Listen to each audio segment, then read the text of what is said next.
Good morning, everybody. Welcome to the press briefing for the first working day of the United Nations Biodiversity Conference here in Montreal, Canada, COP15, MOP4, and MOP10. My name is David Ainsworth. I'm the head of communications for the Secretariat of the United Nations Convention on Biological Diversity, and I'll be leading this morning's briefing along with my colleague from the Government of Canada, Marc-André Tremblay. Merci.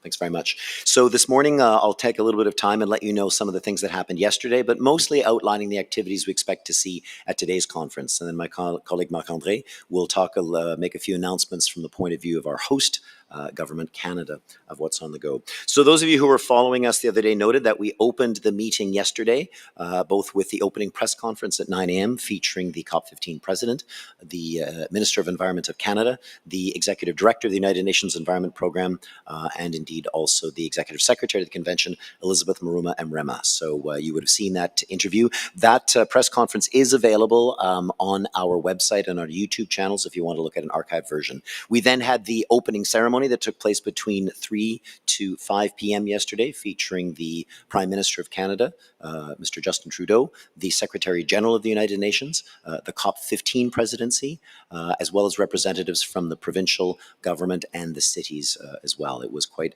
an extensive ceremony and activity, and some really great cultural performances that we also saw as well.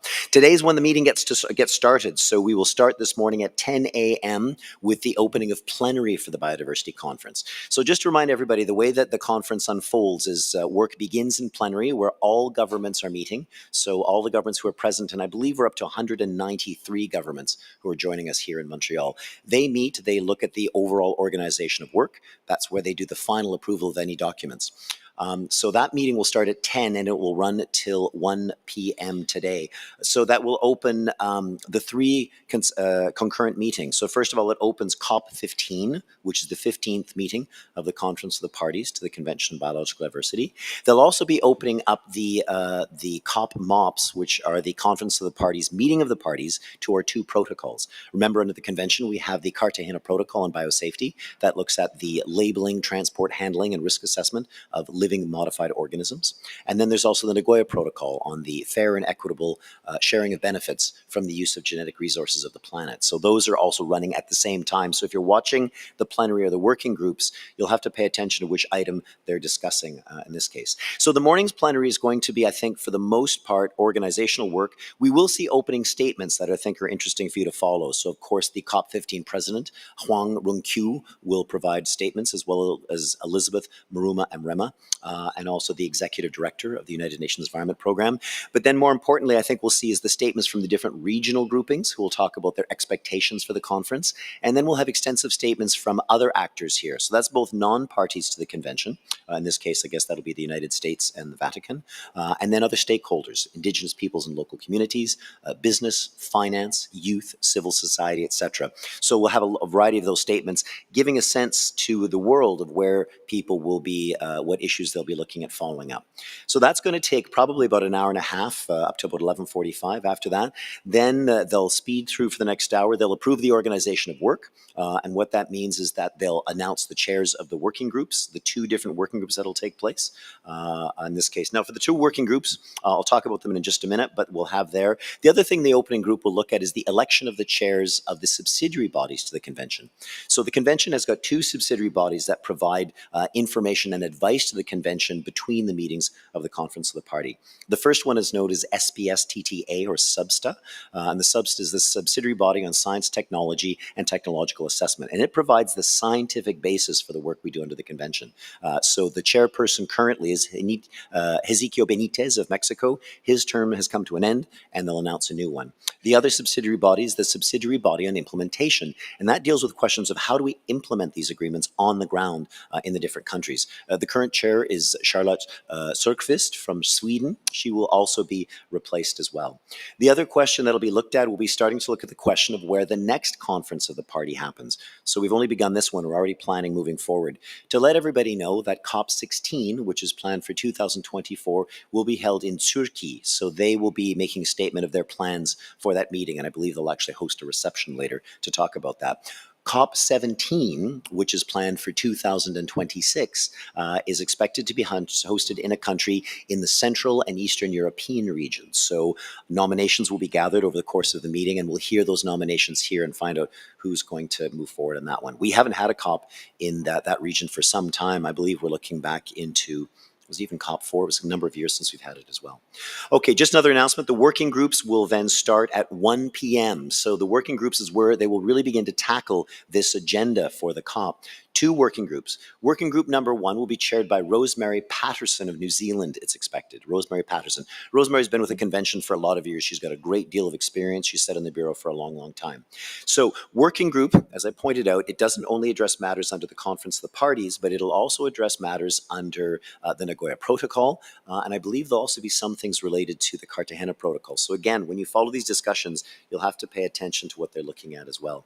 The one question, though, is that when we deal with issues under the Nagoya Protocol, because New Zealand is not a party to it, Rosemary won't be presiding. So if you get confused, you'll see that Marie Haraldstad of Norway will step in as the chair when that group is talking about the Nagoya Protocol. It'll be confusing to you for a few days, but you'll get the hang of it later on. It'll be part of your COP capacity building work as well. So the working group 1 is expected to first of all address, they have a lot of items to get through. First of all, they'll talk about the item number 8, which is the review of progress under the convention. So there'll need to be a look at what's happened under the convention over the last 2 years and review that matters, and parties will discuss it. Second of all, they will open the item on the post-2020 Global Biodiversity Framework. So the results of all the work of the working group, including the meeting that closed on the 5th of December here, will be opened. I think it's very clear that they highly expect that they will open the item, that they will create a contact group, and they'll go into intense discussions in closed rooms. Regrettably, you members of the press can't go into those closed rooms, so you'll need to use your journalistic skills and use your feet to walk around and find out what's going on in those meetings as well. The group will then, after that, deal with the questions of capacity building and communication. That's item 13. Capacity and building and communication, these are all related to the post-2020 framework and beyond. Capacity building is important for developing countries to live up to their obligations under the convention, frequently need assistance to move forward capacity development. And then communication relates not only to the work we do under the convention to raise awareness, but also relating to the post-2020 Global Biodiversity Framework as well. We will also have the discussion in this working group of digital sequence information. We'll talk more about that later, but digital sequence information, as I mentioned, it's this new sets of technologies of the data that describes the genetic resources of our planet and how that can be dealt with under the convention processes. I think that is a group that will also go pretty much immediately to a contact group as well. That group will also the question on resource mobilization. Resource mobilization is how to ensure that countries are contributing not just to the work of the Secretariat, but overall contributing to the mobilization of resources across the world. So this is official development assistance, bilateral development assistance, including national mobilizations of resources. That's a big question. As you know, under the framework, we're looking for at least $200 billion a year from all sources, and some people have said that amount needs to be much higher. I think there's a figure from a UNEP report of around $420-some billion. Some people have advocated for higher. That is probably also going to go to a contact group. Very intensive discussions. Then this working group will also look at a question of national reporting, how parties are reporting they're living up to their obligations. They will also look at Article 8J. Article 8J is an article under the convention where the traditions, knowledges, and practices of Indigenous peoples and local communities that have relevance for the conservation and sustainable use of biodiversity are incorporated. The convention is very unusual in the sense that we provide a space for IPLCs, Indigenous peoples and local communities, to participate very directly under the convention processes. So that's an important area as well. And then finally, this working group will look at capacity building as well, capacity building and knowledge management specifically. That's a lot of work. I think they will, including even the ones they do to contact groups, it's going to be a lot of work to go through over the next little whiles.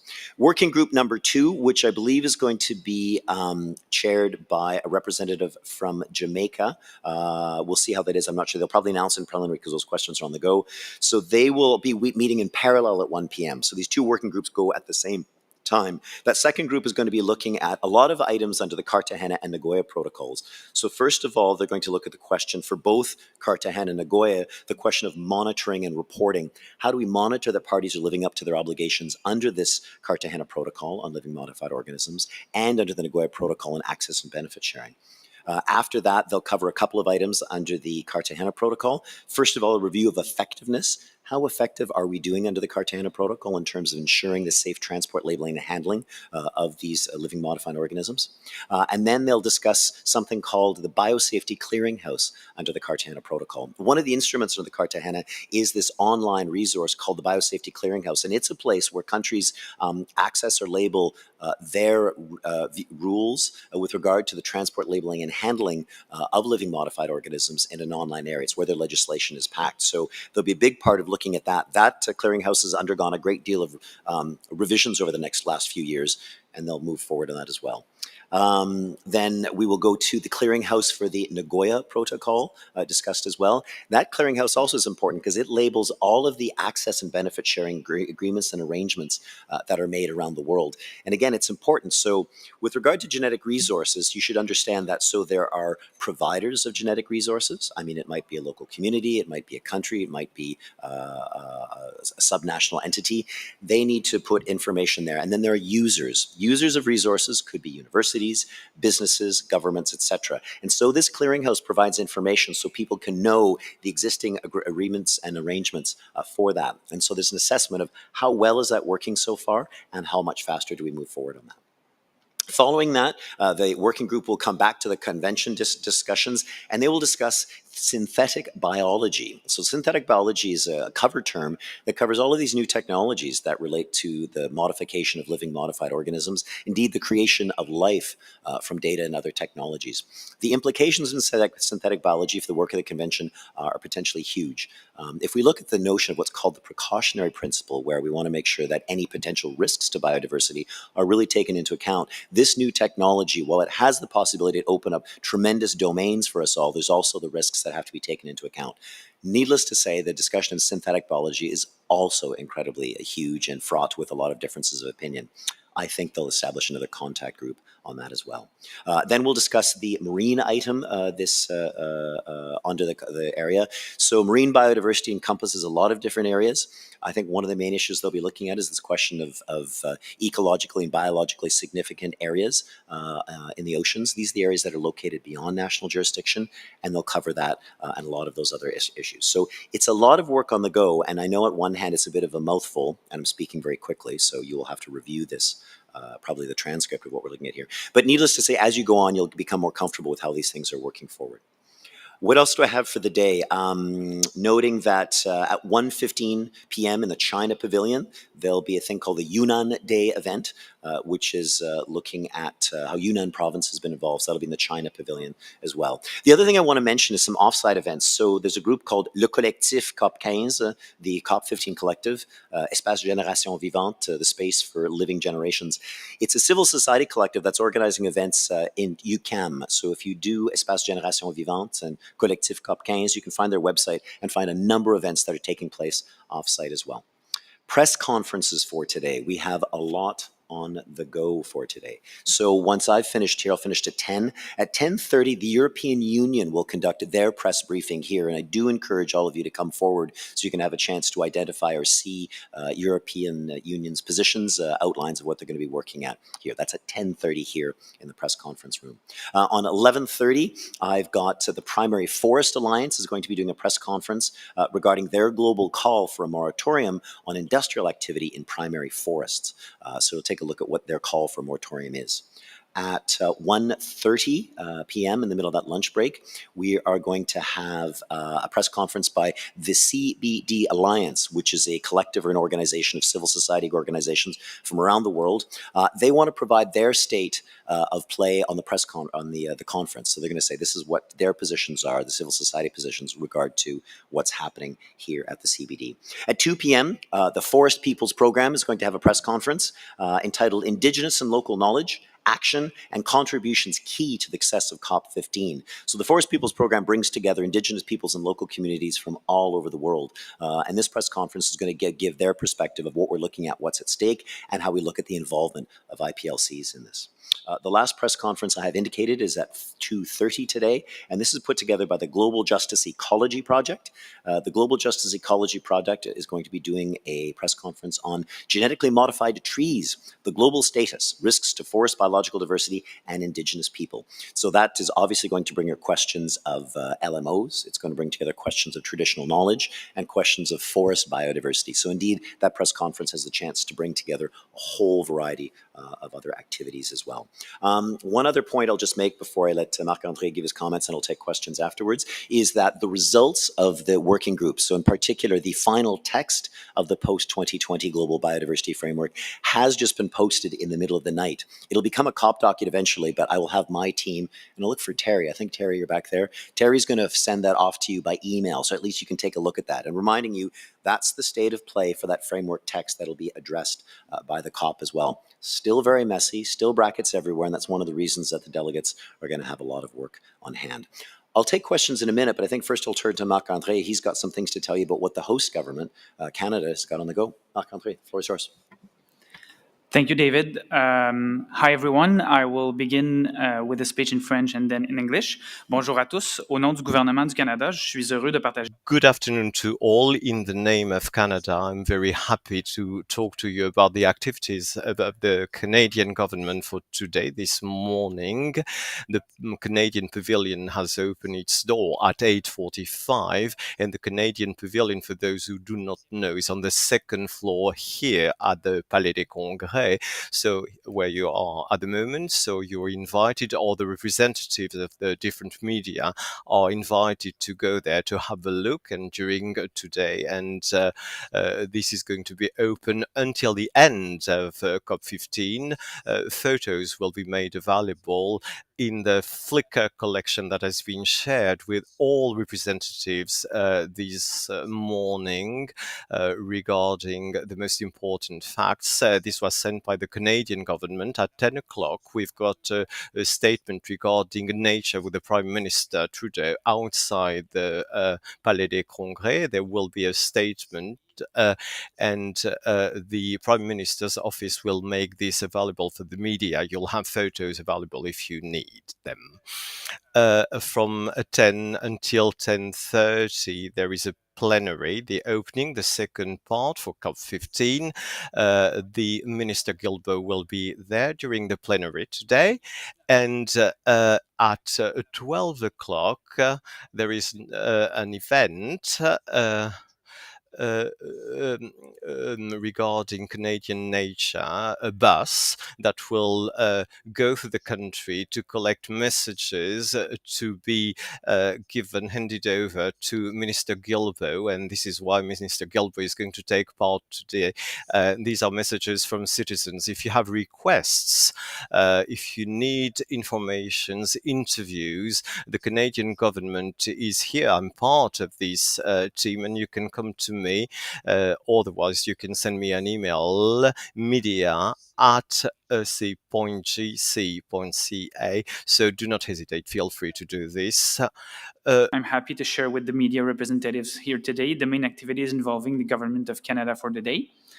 First of all, the Canada Pavilion has opened officially this morning.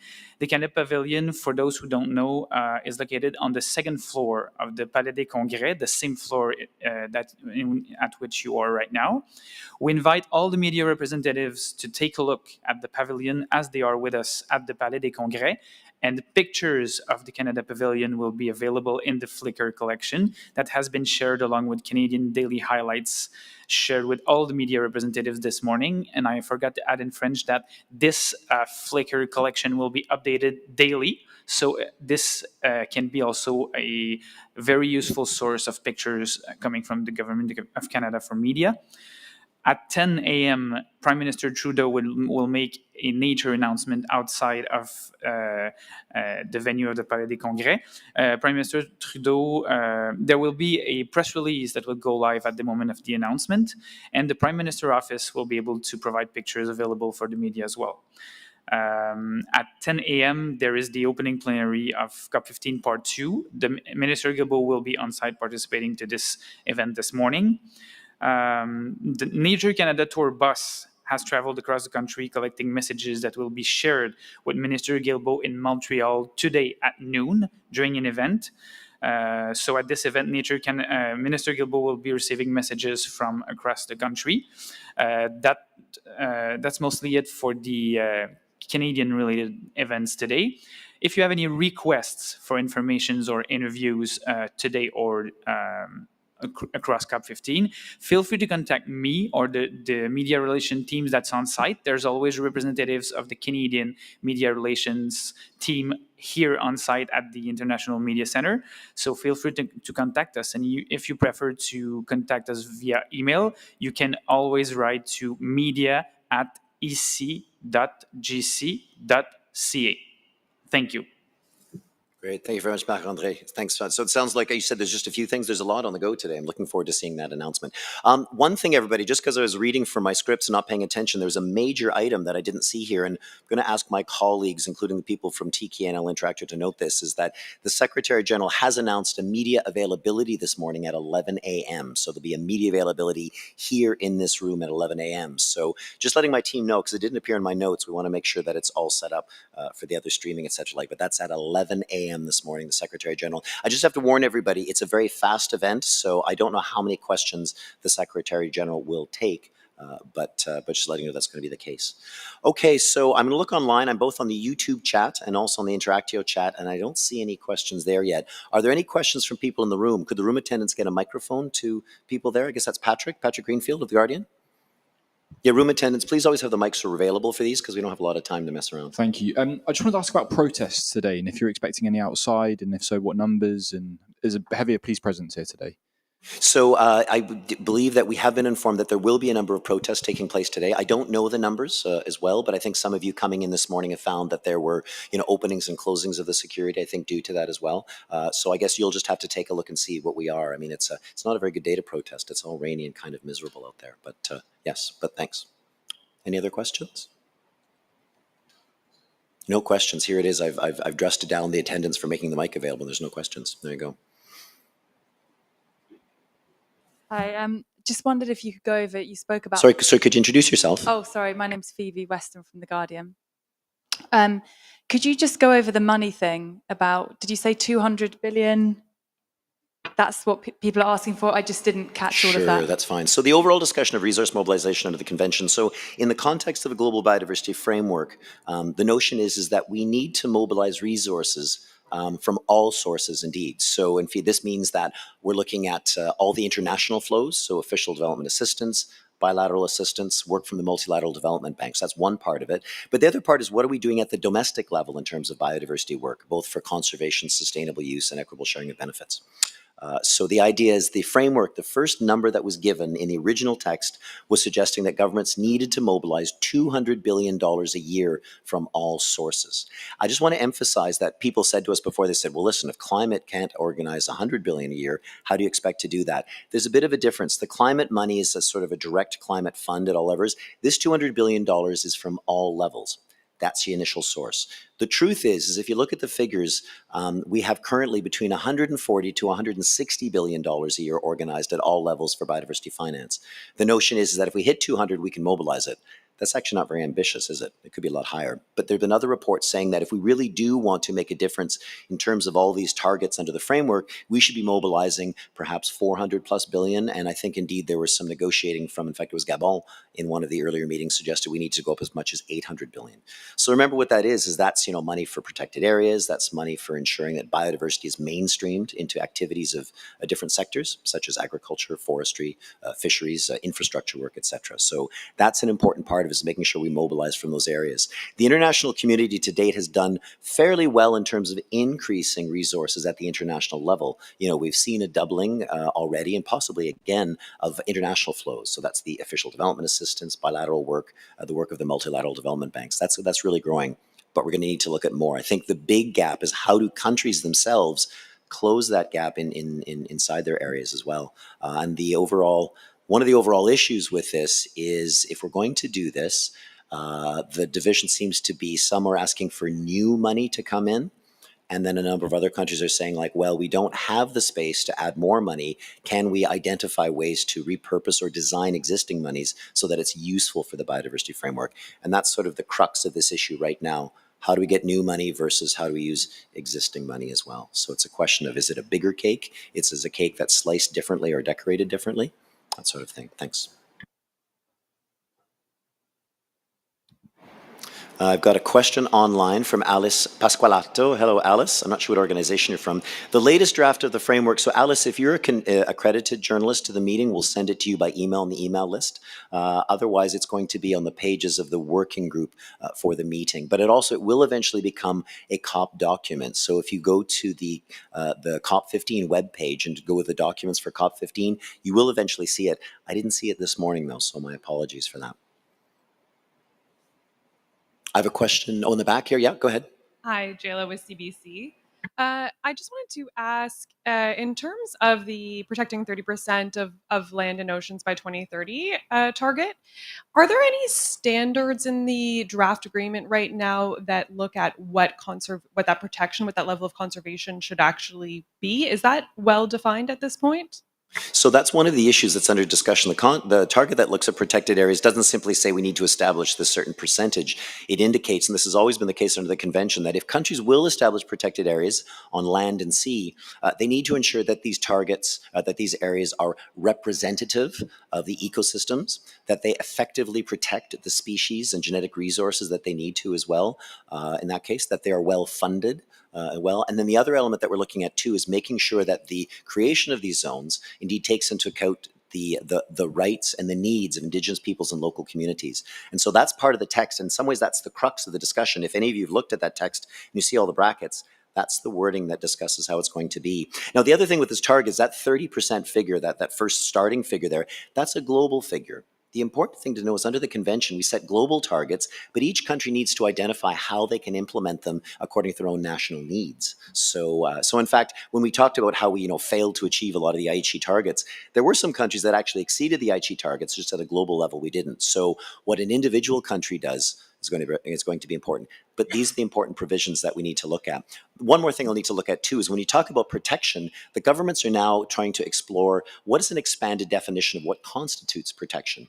If you went back several decades, people would say, okay, protection is a national park, a protected area, very strict use of things. But we're actually realizing now is that if we need to expand these areas, we need to look at different kinds of protection. How do we ensure that the protection there takes into account the needs for ecosystems around it? But also this whole question of Indigenous peoples and local communities. Can we have other effective area-based protection mechanisms that imply them as managers? I mean, in some parts of the Pacific, it really is Indigenous peoples and local communities who are doing all the protection. National governments have no basis to do that. So thank you for your question, Jayla.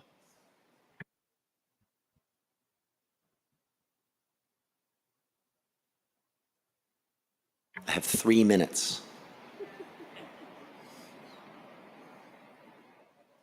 Okay, very good, everyone. Thanks. So again, reminding you, press conference at 10:30, one by the Secretary General, also the media availability as well will be there. So media, just letting you know also the standards for photography and access. You can go to the plenary today. You can go to the working groups today. Just reminded that you are not permitted to enter contact group rooms. And even photographers, I think it'd be very touchy even if you stick your lens in and take a shot. So if you intend to do that, please get our team to know so we can get permission from the groups to move. So on that one. Okay. Marc-André, do you have anything else you want to raise?